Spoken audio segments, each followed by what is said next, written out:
제닛 옐런 미국 재무장관이 방중 일정을 시작했습니다. 미국과 중국이 치열한 전략 경쟁을 벌이는 가운데 긴장 완화를 위한 실마리를 찾을지 주목됩니다. 네, 베이징 연결해서 자세한 소식 들어보겠습니다. 임광빈 특파원, 옐런 장관이 중국의 불공정한 경제 관행에 맞서 싸울 것을 예고했다고요? 네, 그렇습니다. 옐런 장관은 방중 이틀째 중국에서 사업을 하는 미국 기업인들을 만난 것으로 알려졌습니다. 중국과 안정적이고 건설적인 관계를 유지하고 또 소통을 강화하기 위해서 중국을 방문했다면서 고위급에서 명확한 의사소통 라인을 확보하는 것이 양국의 이익에 또 도움이 된다고 강조를 했습니다. 세계에서 가장 큰 두 경제 국가가 분리되는 것은 세계 경제를 불안정하게 만들고 사실상 불가능하기도 하다고 말했습니다. 그러면서 중국과의 분리를 원치 않지만 중국의 불공정 경제 관행에 대해서는 우려를 제기하겠다고 밝혔습니다. 불공정 경제 관행의 사례로는 국유기업 등에 대한 보조금 정책, 외국 기업에 대한 시장 접근 장벽, 또 미국 기업에 대한 징벌적인 조치 등을 꼽았습니다. 옐런 장관의 방중 직전 중국 정부가 발표한 갈륨과 게르마늄 수출 통제와 관련해서도 우려를 제기하면서 탄력적이고 다양한 공급망을 구축하는 것이 중요하다는 점을 상기시킨다고 밝혔습니다. 옐런 장관은 앞서 어제 오후 중국에 도착한 뒤 SNS를 통해서 방중 소감을 전하기도 했습니다. 중국 당국자들과 기업 경영자들을 만나러 베이징에 오게 돼 기쁘다면서 이번 방문은 소통할 기회이자 의사소통 오류나 오해를 피할 기회라고 밝혔습니다. 조 바이든 대통령 역시 미중 양국 간 다양한 이슈들에 관한 의사소통을 심화하라고 지시했다면서 방중 기간 그 일을 할 수 있기를 기대한다고 덧붙였습니다.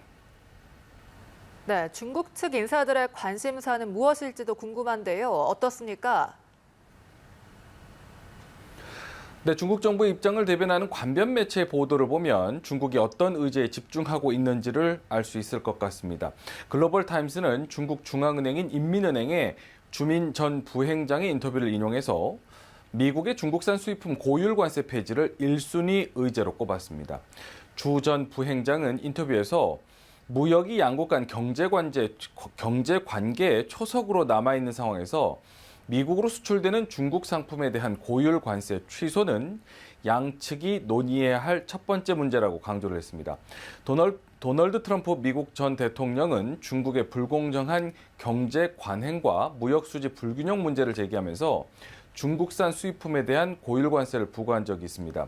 고율 관세가 미국 내 중국산 수입품의 소비자 가격을 끌어올리는 부작용이 있다는 지적에도 아직 폐지되지는 않고 있습니다. 중국은 트럼프 행정부가 지난 2018년부터 19년까지 중국이 미국의 지적재산권을 침해했다면서 우리 돈 457조 원 규모의 관세를 중국산 수입품에 부과했던 통산법 301조 철회도 요구할 것으로 보입니다. 아울러서 미국 무역전쟁이 격화하던 2020년 1월 체결한 무역협정 1단계에 대한 점검도 논의 테이블에 올릴 전망입니다. 무역협정 1단계에 따라서 중국은 지난 2020년부터 21년 사이 미국 제품과 서비스를 2017년 대비 약 262조 원 추가 구매하기로 약속을 했는데 미국은 중국이 약속을 지키지 않았다고 반발을 했고 중국은 코로나19 상황 탓에 이행이 어려웠다고 주장을 해왔습니다.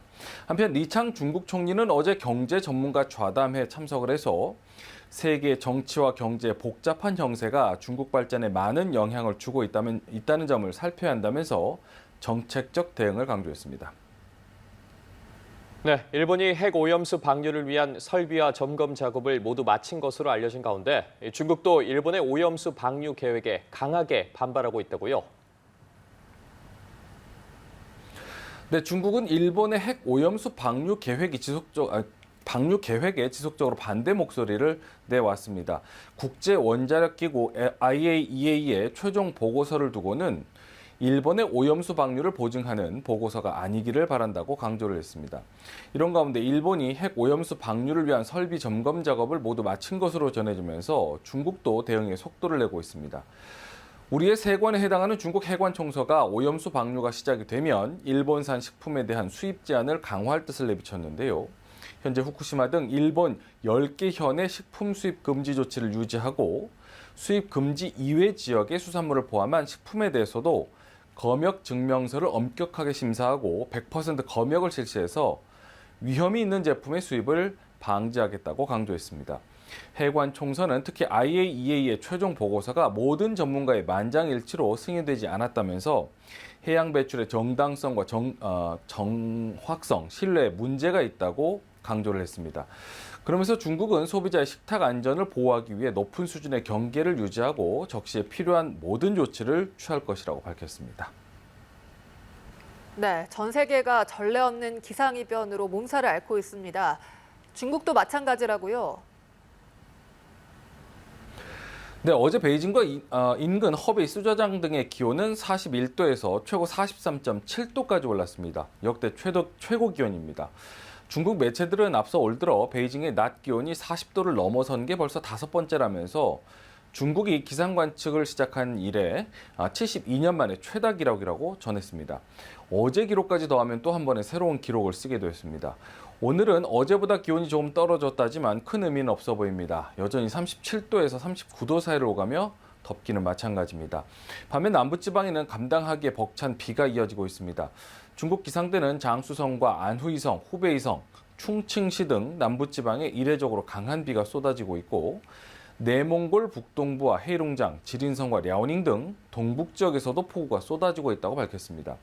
남부지방에는 이미 지난달부터 계속된 비로 피해가 속출하고 있습니다. 충칭시의 경우 지난 3일과 4일 24시간 동안 무려 250mm 이상의 폭우가 쏟아지면서 산사태와 침수 피해가 잇따랐고요. 이로 인한 사망자가 지금까지 17명 확인된 것으로 전해졌습니다. 중국 북부에서는 우박 피해가 잇따르고 있는 가운데 어제 오후 지린성 둔화시 일대에서도 계란 크기의 우박이 쏟아져 차량 유리창이 깨지는 등의 피해를 입은 것으로 알려졌습니다. 지금까지 베이징에서 전해드렸습니다.